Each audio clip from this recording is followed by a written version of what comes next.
Сәлеметсіздер ме оқушылар? Бүгінгі көркем еңбек сабағына қош келдіңіздер. Жаңа сабақты бастамас бұрын балалар, өткен сабаққа шолу жасайық. Сәндік қолданбалы өнер дегеніміз не? Декор сөзі қандай мағынаны білдіреді? Ою-өрнек дегеніміз не?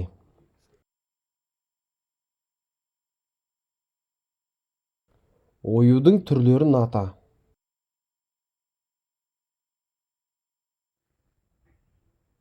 Тоқу, өру өнері сәндік қолданбалы өнерге жата ма?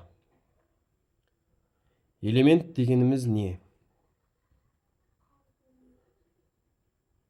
Дәстүрлі халықтық өнердің пайда болуы мен қазіргі дамуы жайлы не білесің? Өру өнері туралы не білесің? Жақсы балалар, енді жаңа сабаққа назар аударайық. Бүгінгі сабақта қазақ халқының ғасырлар бойы қалыптасқан бай мұрасы өру өнеріне саяхат жасаймыз. Сабақтың тақырыбы өру өнері, өру түрлері, материалдар және құрал жабдықтармен танысу. Оқу мақсаттары: бірқатар заманауи және дәстүрлі емес материалдарды білу, олардың қасиеттері мен міндеттерін анықтау. Шығармашылық идеяларды іске асыру үшін нобайларды орындау. Сабақтың мақсаты: заманауи және дәстүрлі емес материалдарды біледі, олардың қасиеттері мен міндеттерін анықтайды. Шығармашылық идеяларды іске асыру үшін нобайларды орындайды. Бағалау критерийлері: өру өнеріне байланысты материалдарды ажырата алады. Өру өнері туралы білімін көрсетеді. Өз идеяларын шығармашылық нобай ретінде ұсына алады. Шығармашылық жұмысты ұқыпты орындайды. Өру жұмсақ материалдардан қолмен шалып біріктіру арқылы бұйым жасау тәсілі. Өру тәсілі жер жүзіндегі барлық халықтар арасында ертеден таралған. Мысалы, қамыстан бойра, көк шыбықтан себет тоқу неолит дәуірінен мәлім. Өру әсіресе теңіз жағалауындағы елдерде кеңінен таралған. Олар өру арқылы үй тұрмысына, теңіз шаруашылығына қажетті бұйымдар жасаумен қатар, түрлі өсімдіктердің сабағы мен талшығынан өріп шарбақ, көк шыбықтан өріп арбаға қорап, таспадан өріп ер-тұрман жегу әбзелдерін әзірлеген. Қазір бұйым өріп тоқу әдісі өнеркәсіп саласында машинамен жасалады. Бұлардың қайсысы сіздерге таныс? Өру түрлеріне жеке тоқталып кетсек, мысалы, бисерден өру жұмысы сәндік бағытта жасалынады. Ши өру жіңішке қамыстардан тоқылады.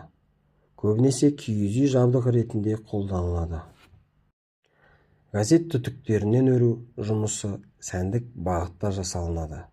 Белгілі бір ыдыстың сыртына тоқылады. Сабаннан өру арқылы көбінесе себеттер тоқылады. Оған жас шыбықтар қолданылады. Макраме техникасы көбінесе қабырға панельдері, абажурлар, әйелдер безендіруіне перделер, орындықтар сыртына жасалынады.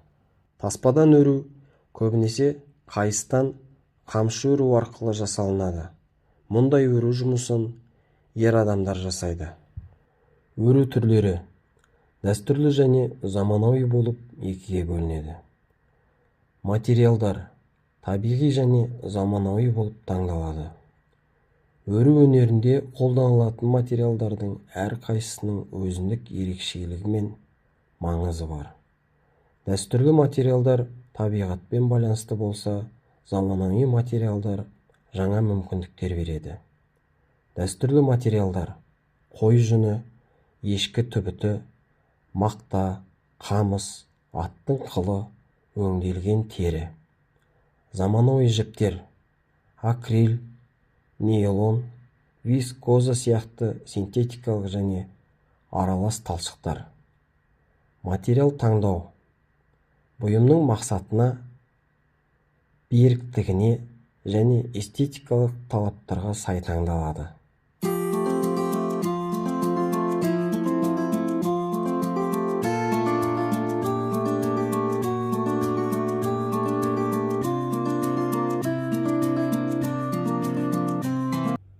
Бүгін біз сіздермен жіппен өру тәсілдерін үйренетін боламыз.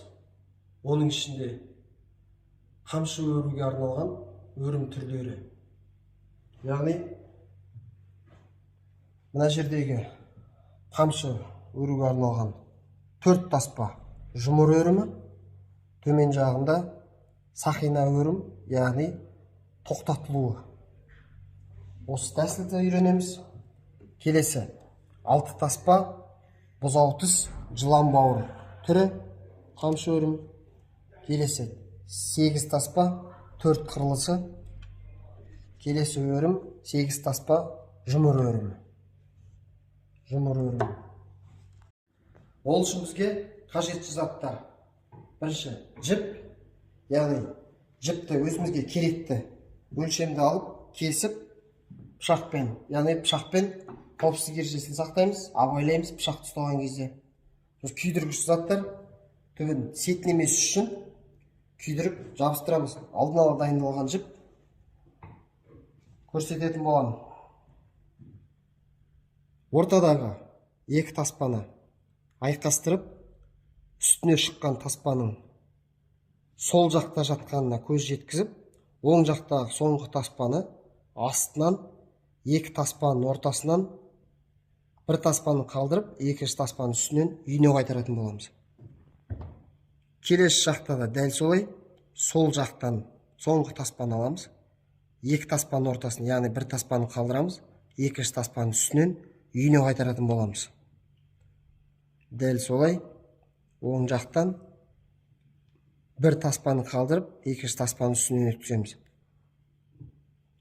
Осылай 4 таспа жұмыр өрімі орындалады. Бұны қаттырақ қысып мығымдап отырамыз. Бос болмау керек өрім.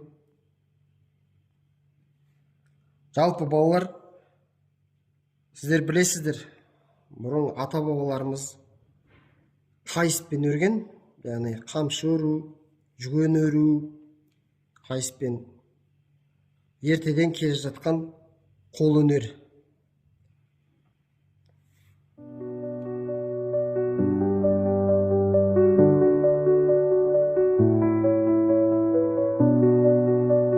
Жұмыр өрімді аяқтадық. Төмен жағын аяқталған, тоқтаған жерде жіппен немесе мен скотчпен тоқтаттым. Скотчпен де тоқтатуға болады. Яғни ең соңғы көлденең сақина өрім деп аталады, тоқтату түрі. Алдымен бірінші шатыспас үшін 4 таспаны 4 жаққа қаратамыз. 4 таспаны кез келген таспаны аламыз. Алдындағы таспаның ортасынан өткіземіз. Өткізгеннен кейін басын міндетті түрде сақина қылдырып тастап кетеміз. 2 таспа, бір таспаны қалдырып өткіздік. Қалған таспаны өткізілген таспаның үстінен жібереміз. Мына жерде де дәл солай үстінен жібереміз. Ең соңғы таспа бірінші өткізілген таспаның сақинасынан өткіземіз. Жақсылап тартып аламыз. Жақсылап тартамыз. Енді мына жерде бізбен немесе домалақ таяқшаны пайдаланам. Мынау бірінші таспаны өткіземіз. Бұны өткізбес бұрын алдындағы таспаны көтереміз. Астынан дәл ортасынан өткізіп аламыз. Із салып, жаңағы дайындалған өткіземіз деген таспаны дәлдеп ортадан шығарамыз. Ортадан шығаратын боламыз. Сәл босасап тартып отырамыз. Келесі таспамыз міне. Бұл дайын. Өткізетін таспамыз, өткізетін жері мына жер. Алдындағы таспаның айқасқан жері. Міндетті түрде астынан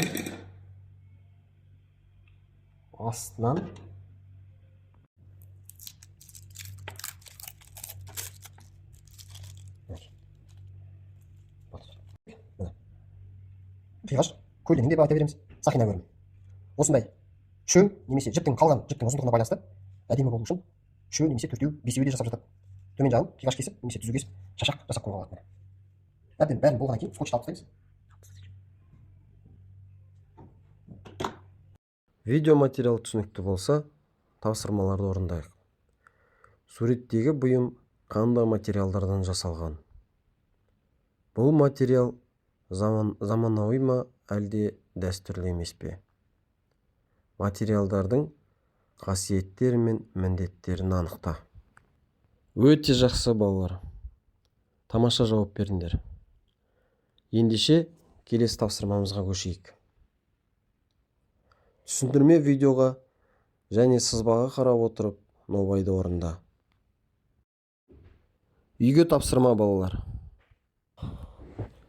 Өрілген өріммен қамшы бұйымын дайындау үшін көк шыбық, тобылғы немесе еліктің сирағы сәндеу үшін қажетті материалдар дайында.